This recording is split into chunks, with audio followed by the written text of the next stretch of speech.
Pentagon recently announced an update to its Arctic strategy, the first major revision since the last strategy published in 2019. Since then, each of the military services have taken an Arctic-focused effort, including establishing new units, revamping training, updating gear, and bulking up existing installations and bases with new technology. Deputy Secretary of Defense Kathleen Hicks told reporters at a Pentagon briefing that the strategy update focuses on improving sensors for domain awareness, supporting military readiness exercises in the region, and upgrading and adding cold weather gear for a variety of military units and missions.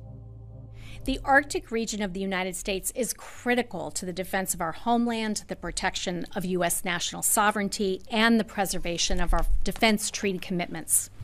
It's home to significant defense infrastructure important for homeland defense and projecting global power. Radars and sensors in Alaska detect threats to the homeland, and Alaska's strategic location places it at the crossroads between the Indo-Pacific and Europe. Driving much of the strategy focus for the Defense Department has been the increase in activity by both China and Russia in the Arctic. While Russia has long held the most territory in the Arctic, China has increasingly partnered with Russia for military operations in the region and is investing in new technology to operate in the Arctic. For example, China possesses 3 icebreaker research ships, which it has used to test underwater drones and polar-capable aircraft in the Arctic. In 2020, U.S. Alaska Command reported they had intercepted more Russian military aircraft than at any other time since the Cold War ended in 1989. Going back to 2021, the Russian military showcased its ability to maneuver in the area, sending 3 submarines to the North Pole with the capacity to carry 48 ballistic missiles. Russian ground troops and fighter jets met the subs at the pole. In just the past year, 2 nations in the high north, Finland and Norway, have sought to join NATO in the shadow of the ongoing Russian war in Ukraine. The U.S. has also been bulking up some of its Arctic presence in the last few years. For example, in 2019, the Army stood up the 11th Airborne Division in Alaska, dubbed the Arctic Angels. That division has been widening its exercises across Alaska for maneuverability across the region and various geographic locations. The 25th Infantry Division out of Hawaii began rotations to train in Alaska in recent years. Rest assured that the department is investing in the Arctic across all domains. We've invested in ground and air capabilities and infrastructure, including in the development of a system of sensors that will provide enhanced air and maritime domain awareness, and in extreme cold weather equipment and gear. We've invested in space capabilities that further improve domain awareness and provide a clear picture of the Arctic operating environment. And we've invested in the maritime domain. In fact, the Navy has launched several research and development efforts to enhance capabilities that enable more accurate modeling and predictions of the Arctic domain. Other efforts have taken place throughout the North. In April 2023, the Pentagon renamed Thule Air Base, a ballistic missile warning site in Greenland, Pitfuk Space Base, under the control of U.S. Space Force, which was established in 2019. The base includes crews that operate early warning radar weapon systems.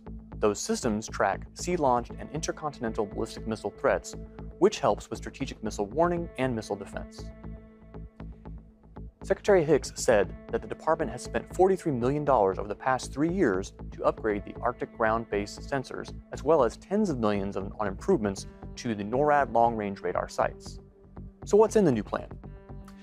Well, the strategy introduced by Hicks was short on specifics, but broadly it pushes for greater spending on high-tech sensors and radar systems, Arctic equipment, and more investment in the Pitufik Space Base in Greenland.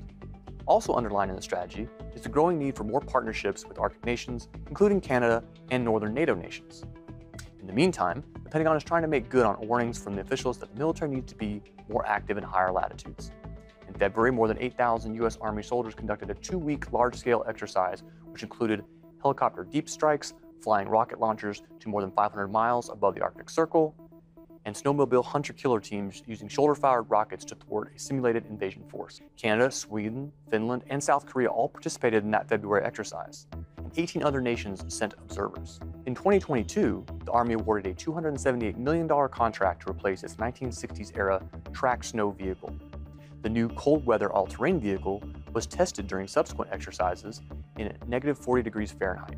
As the Army stood up the new Airborne Division in Alaska, it also began building a specialized, Stryker-based Arctic Brigade combat team for the region.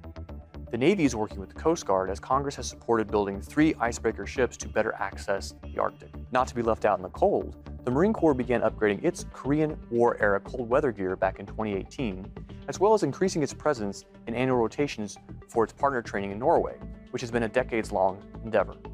In early 2023, the Corps' training and education plans called for analyzing Alaska-based training for Marine units, giving them more space than is currently available at their Bridgeport, California-based Mountain Warfare Training Center. PIC's introduction of the updated Arctic strategy shined a light on the Pentagon's awareness of the need to increase operations in the North, a fact she underlined in her recent press conference.